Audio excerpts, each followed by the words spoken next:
We live at the dawn of a new world.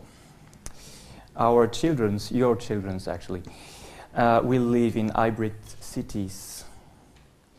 The nature becomes the object of desire. But beside those clichés, nature is dynamic, and probably the most visible of those dynamics is water. So we will actually, those two images are the same. I just get that in my bat trip 10 minutes ago. So you don't need special 3D glasses, it's the same image, but you probably get it. So let's travel together through this new world and try to understand the new strategies and the new alliance between nature, or what we call nature, and urban cities. This image is not a mushroom, it's the Yukon Delta in the Bering Sea, very north of Canada. The permafrost is melting each day and creating new rivers. This is not a piece of art. This is in the Pacific Ocean. It's called Taioyo Belt, means the Pacific Belt. It's a mega city of 105 million people in Japan. In the middle you have Tokyo. We have mega city, resilient mega city during the night, with artificial coast who been attacked in a way by typhoons, by tsunami and by earthquakes. This is in India or in Bangladesh, just in the middle of the two, because it's the biggest delta in the world. The Gange River and the Brahmaputra River are going there, and 140 million people are living there. But the new climate changes, the erosion of the coast because of agriculture, intense agriculture, create a sunken phenomenon, and all the delta is going down in the sea. 105 million kilometers square under the sea level. Calcutta and Dhaka cities. We are more and more than 20 years ago, and we are more exposed. This is in Philippines, a few months ago, maybe before an episode of, I don't know, The Mentalist on the TV, you probably see this. Katrina hurricane cost 200 million of euro. Fukushima, 140 million of euro, and probably changed the nuclear position in Japan, and I hope in the world. We are constantly immersed in images with very powerful nature, who push, who destroy, and reinvent our geography. The art and the fictions are feeding our fantasies. We, architects, are feeding the fantasies. In the movies, actually now it's the great thing, the eco-fictions. In the movies we have three different attitudes. The first one, like in this movie, Take Shelter, it's the contagious psychos in America for Black Storm. You probably see Black Storm, the new one, but this one is more intimate. The second attitude, it's this kind of movie, Oblivion. Oblivion invents a new geography, an hybrid urban system landscape based on the nostalgia of Eden. The nature wins, Gaia theory. The third attitude, the beast from South. The movie is in the middle of a Mississippi burned by Katrina. Told a completely different story, told that actually only not the brave or not the richer or not the heroes, but those who learn to live with water could survive. Back to architects. Politicians and architects, landscape urbanists, promise today to the cities and to the people who live in the cities the dream of a lost nature. This is in Punggol, in Singapore. Just a small thing. I will present you very quickly 23 projects. On those 23 projects, 17 are real, on the table, signed by a client, and some of them are in process. Okay, so it's not utopic. That's important. I just show you 3 images from the movies. So, this is in Egypt, a new city with rice culture on the Nile River, who could play with the water level. A new hope in Medellin in Colombia, along the river, like Lyon, like Ljubljana, like maybe Milano, soon with the Lambro,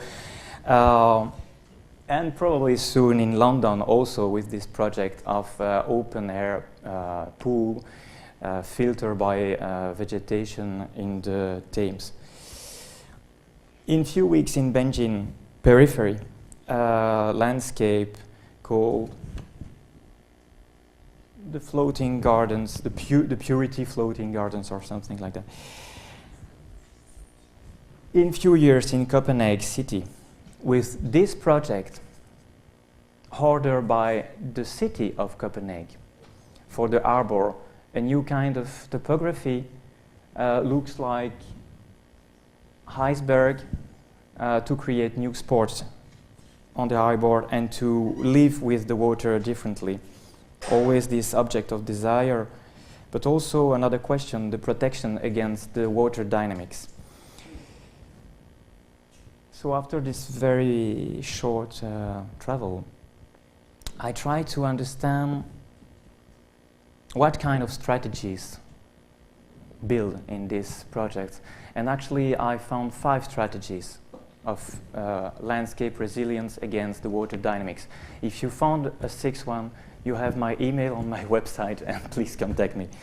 The first one, so the 5 strategy, very quickly. The first one is the arc. You have a spaceship or a ship and you go out. And the water rain problem is, yeah. You saw that probably very early on the movies with this Noé, absolutely delicious movie. The arc. The second one is the wall, a shield. The third one is the sponge, you absorb. The fourth one, it's you live on sticks, wood sticks, concrete sticks, or topography. And the last one is to divide the strongness or the force of the water by reshape the borders of the river or of the coast. So let's see 2 or 3 projects of all those strategies. The UN told Bangkok could disappear in 2050 underwater.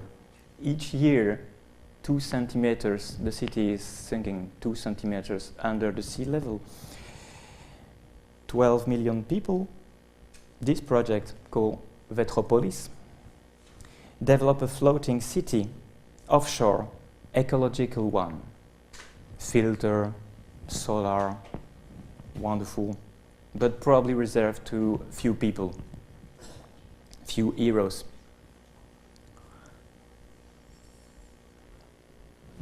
Green Float. It's the product of the Shimizu Corporation. The Shimizu Corporation, if you don't know that, it's the biggest construction enterprise in Japan. They could build it until 2050 if they recalled enough money. It's an amphibian city, total autonomy, energetic, food supply, production, recycling.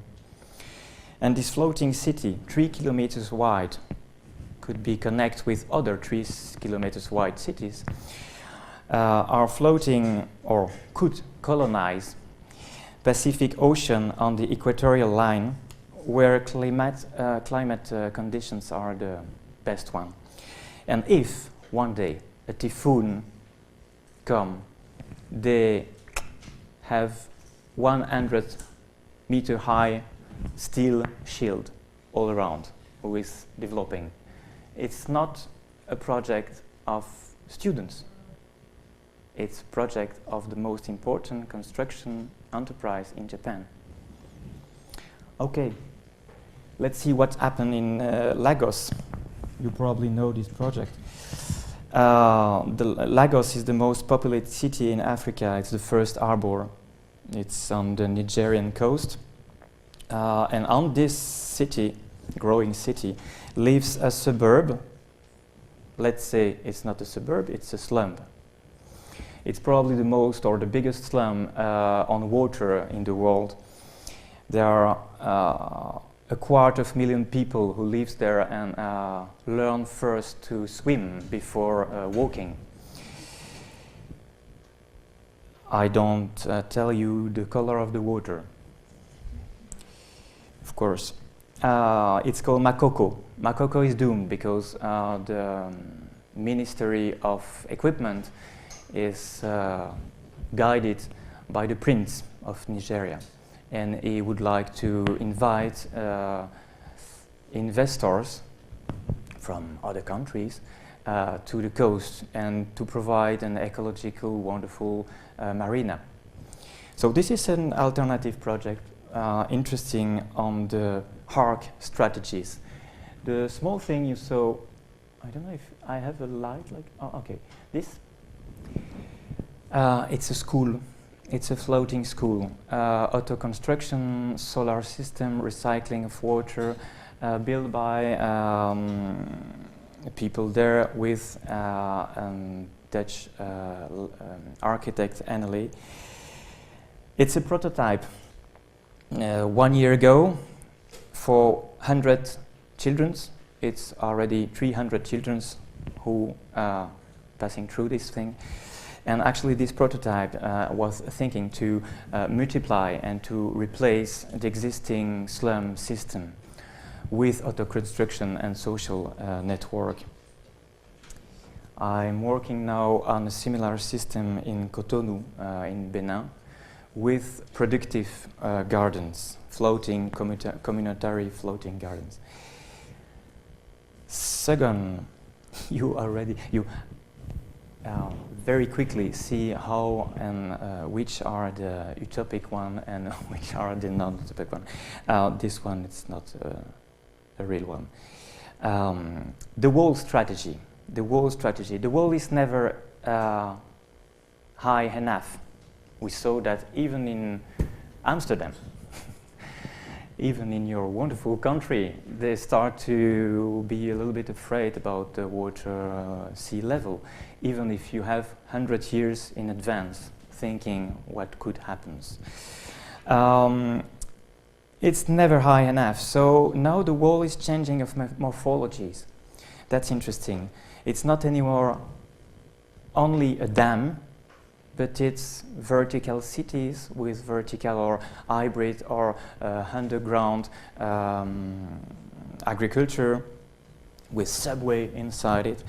This is in Ayutthaya, the historic capital of Thailand, who lives with water since the 14th century. And actually a few years ago, a huge flooding enters in the city and destroys a lot of things.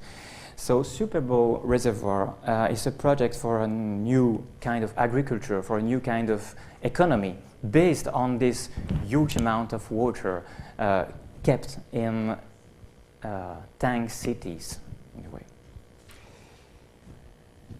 In Constitution in Chile, it's 300 kilometers from Santiago. In 2010, they had an earthquake and a tsunami, and part of the city disappeared. So they have a plan to rebuild the city. And they plan, for instance, one of the things, it's to think that the first shield could be dunes with forest. It's not a wall, it's dune with forest. Okay, anyway. Third strategy, the sponge. The sponge will absorb and regulate the water slowly. The project of Rio Madrid starts in 2007 and transforms 700, more or less, 1,000 kilometers square of abandoned area along the river. It becomes public spaces and the backbone, that's important, the backbone of the future city. It's not only a linear park, it's the backbone for the future city extension. It starts with 340 million of euro to remove 43 kilometers of highway and put it under the ground. In Seattle, it's the Alaska's door. The Seattle city seeks to return the city on its bay and to face the Pacific Ocean.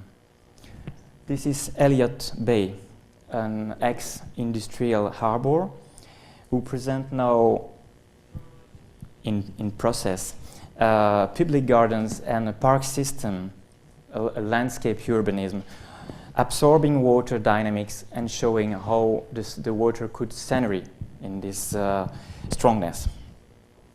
In Copenhagen, after the huge rains they hit 4 years ago, they worked on a strategic map for the city to planify more than 30 kilometers square of tank parks, of tank streets, of tank boulevard to absorb the future storm events. So it's a kind of green infrastructure inventing new kind of urban typologies. It's not anymore a street, it's a tank street. It's not anymore a boulevard, it's a promenade, but who absorb like a sponge. You understand. Fourth strategy, the level one. You live on wood sticks or you live on an island and the hills are surrounded by water rising. The interesting thing, it's for instance in the tropical area, because when you go up, you could create microclimate and you could work with this new kind of climate project.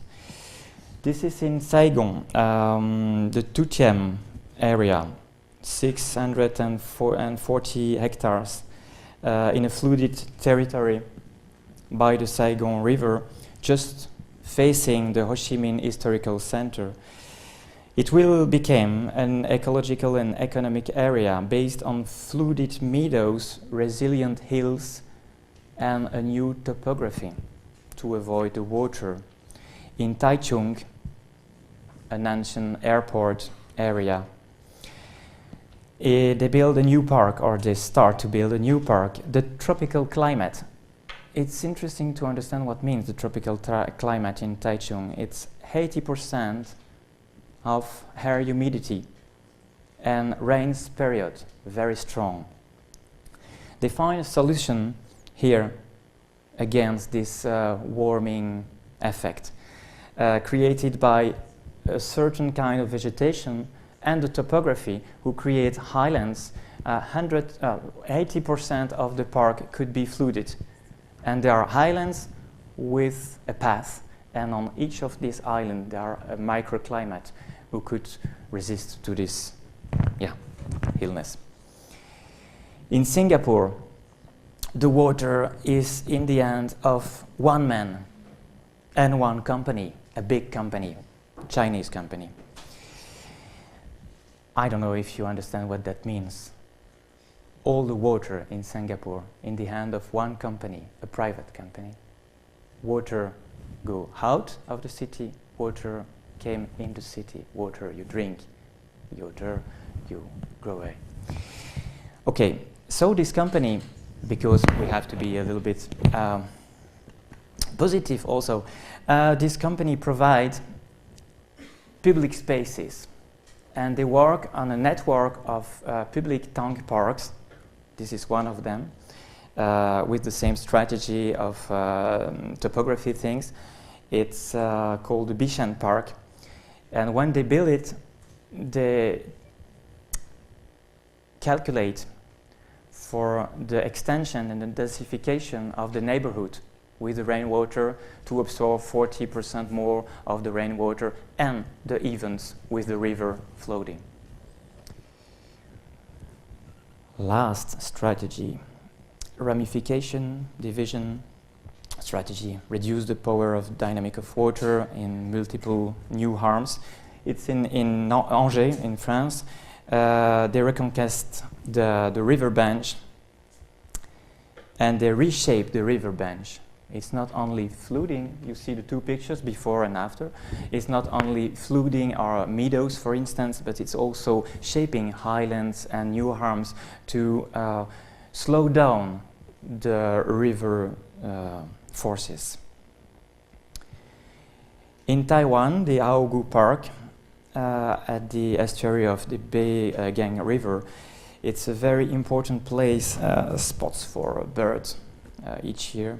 It's 150 hectares of land, wind on water for agriculture, but actually the problem is that agriculture is pumping the water in there and it's sinking like in India.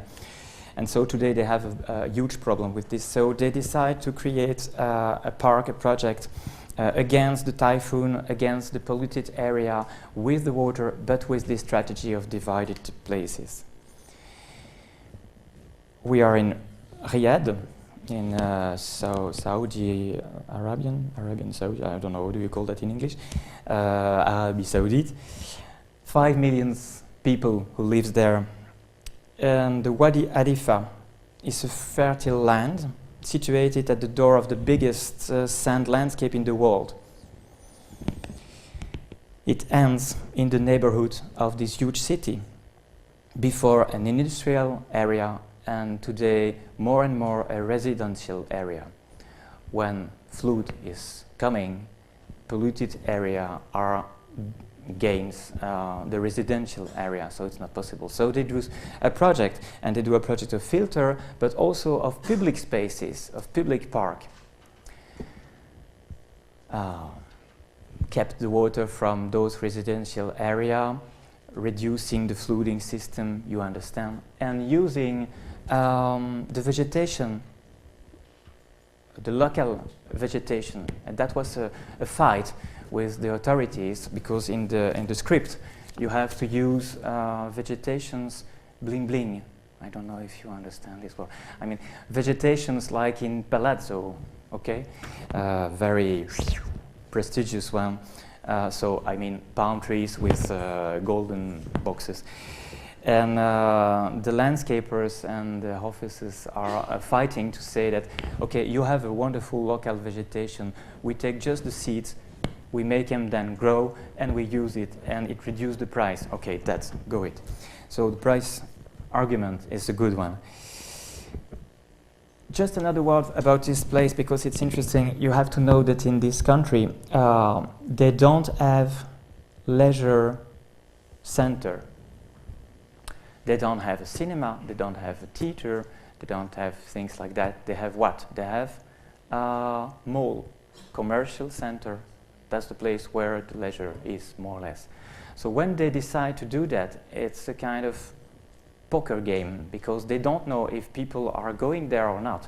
And they start to build something first where the family could be without being seen by the other one. And it's 2 years ago, something like that. And now the woman starts to take off the scarves over there. It's a big success, also social success, and changing the way of living in Riyadh city. So I would like to hand on 3 of my projects. Combining those strategies.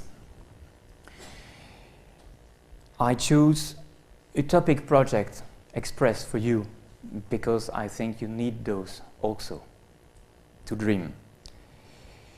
because if you don't dream, I don't know who will dream for tomorrow. So you have a heavy thing on your shoulder. This picture is in Manhattan when Sandy is coming. I love the Sandy name. Notice that it's always very wonderful women, and it's Sandy and then Katrina, and sometimes it's a guy, but it's not stronger, it's just, okay, anyway, it's nature after the Gaia theory.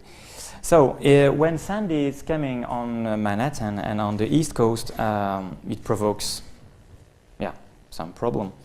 And one of the problem is not only flooding, but also electrical problem, social problem, economical problem. So it's a kind of chain react. You have to know that I show you on the Pacific this Taeho-ji belt in Japan, but you have more or less the same in United States with this Boswatch city. The Boswatch city starts in Boston and ends in Washington. In the middle you have New York.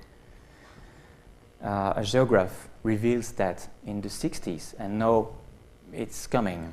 All the cities are touching each other and create a urban arc of more than 1,200 kilometers wide.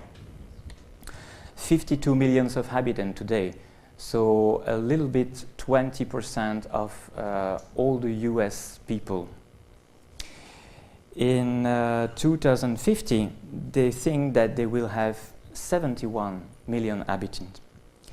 So the project, a little bit ambitious, the project is a park system, is to think about something who could recreate at the geographic scale a new landscape of an archipelago, okay, archipel, you understand, really, okay, an archipel, a landscape archipel with 4 different types of islands, create with sedimentation along the river, create with oyster texture like you saw probably in the MoMA museum, create with a lot of different way, a natural way to provide those islands.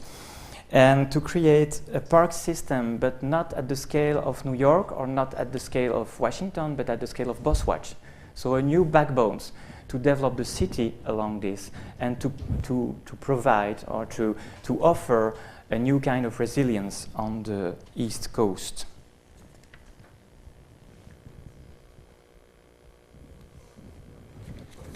I'm waiting for Will Smith shooting the lions. No, but beside that, you can imagine biodiversity tanks. You can imagine new economy system with fish farming. You can imagine new kind of agriculture. You can imagine new leisure center. Okay. Second one. We almost there. That's a few years ago. It's in Fukushima. I think you all see the pictures. You probably switch off now because time's coming and something else appears. But the problem of this earthquake in Tohoku was not only the earthquake, not only the tsunami, but also the radioactivity of the centrale in Fukushima. We know that in few weeks, few months, few years, it will be in Tokyo or in Osaka. It's going in this direction, the subduction system.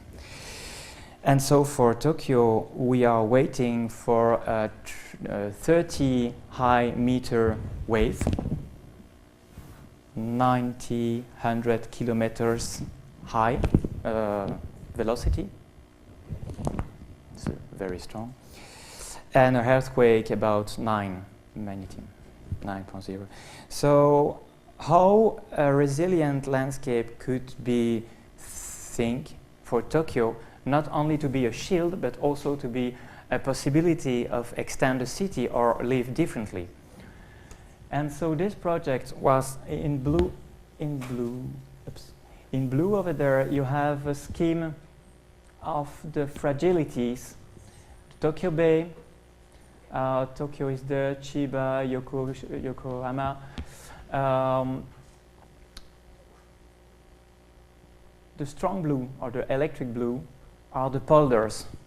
You know that they have a very geometrical coast because they build all those polders for industrial area. This is the first hit polders. Then the city on 10 kilometers wide, and then these arms are growing through the river and going on the city. So today Tokyo is prevented with the paraseismic building, more or less. Not all the city, but a lot of city. The little children learn how to do when tsunami or when earthquake is coming, much more than us. But again, a tsunami, it's not ready. So the question was how we can do that, what we could propose. The first proposal is, this line is actually the tangential, the ring Straße, the ring road. Today, less cars because they build a undersea tunnel. But the undersea tunnel is high, expensive, so the cars still running on this. But imagine low price or free. We take this road and we transform it not in a highway, but partly on highway and partly on a promenade, landscape promenade, sponge system. You absorb water from the city and you create a first barrier, first shield. Second thing, you take all the polders one by one because the industry and the harbor with the new economy is changing. First. Second thing, the object of desire, nature, is more and more strong. The city of Tokyo gain this polder for the next Olympic Games and transform it. Tadawando is making a forest over there on this small spot. Okay, with the last earthquake in Fukushima, there is a geophysic phenomenon. It's called liquefaction of the soil. It means it's shaking, the water is coming, the sand is melting, and the polders are living, more or less. So all those polders are in danger now. They reveal that all this part is already doomed, in a way. So why not take those and transform them into public spaces, fish forest, new kind of ecological agriculture, and link them to a park system of tank park system along the river. And then, third step, is to transform all the bay in a kind of hybrid mangrove, reversing the biodiversity there. Oops. Against warming in the city, more biodiversity, a new kind of economy, a new kind of link to the nature or from the nature to the city. And maybe new air shuttle, why not? To reach one point for another, turning the city on the bay, not by building a shield, even if I like Captain America, but not by building a shield, but by building a new kind of landscape. Oh, I'm sorry, it was very funny and no. The other thing, and I will end on this. When the nuclear problem in Fukushima appears, there are a lot of consequences. And so I saw this wonderful documentary. I really ask that you look at that on YouTube. It's from Arte. It's what's after 2 years in Fukushima, what happens. And actually they start to rebuild. They start to live again in those contaminated area. They start to fish, to take fish again. And you can see people who said, no, but it's just you turn the earth on 30 centimeters, and when you place the gauger on it, it's not anymore, it's not too radioactive anymore.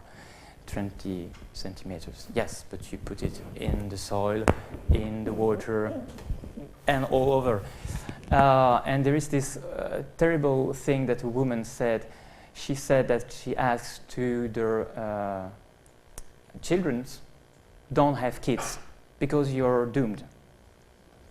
Okay, anyway, so contaminated area. What could we do with this area? Because the people who live there actually lives from a kind of economy, based on agriculture and fish farming. So what we could do with those areas? And so there's this very simple project. In blue, you see the white spot, it's Fukushima.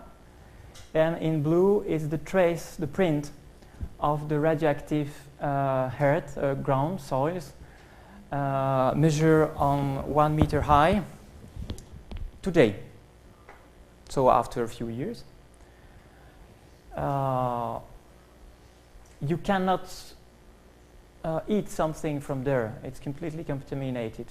But you see this strange shape because there is a hill, there is a mountain, there is a forest, there is something, there is some obstacles who create this cartography, a radioactive cartography. And so I start by this radioactive cartography, and I propose to do on this new cartography, new limit system, a kind of memorial park, but based on energetic transition, means wind farms, but a new generation, I will tell you, wind farms, and along the river, the same kind of merches or hybrid mangrove I developed on Tokyo. But the important thing here is this memorial park. Actually, it's a forest. I call it the Black Tides Forest. In California today, in Caltech, you know Caltech probably, it's the laboratory of engineering in California.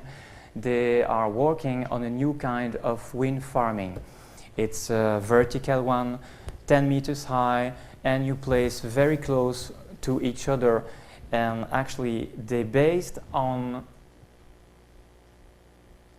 this. They observe this. They observe the fish vortex in those kind of formation. The fish vortex in those kind of formation means that the second fish will follow the first one with less strength, or less, because the first one is like when you drive beside a huge truck on the highway. Okay, the fish the same. And so they work on this, and they provide vertical engine on a grid of 5 on 5 meters, so different. It's 10 times more efficient than our wind engine for now, but it's experimental. But we are in a utopia, so we could hope that they win with this system. And so the project is to use this energy and this new grid to create a grid 5 on 5 on 10 meters high of those kind of new forests. It's the same forestry grid. And following the spots are the wind turbine engine, and following the river, following the valley, working with the forests already there, and creating a new kind of hybrid forest on this huge area. This is 40 kilometers.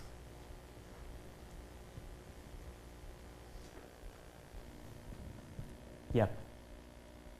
you don't see very well because it's not dark enough, if I say.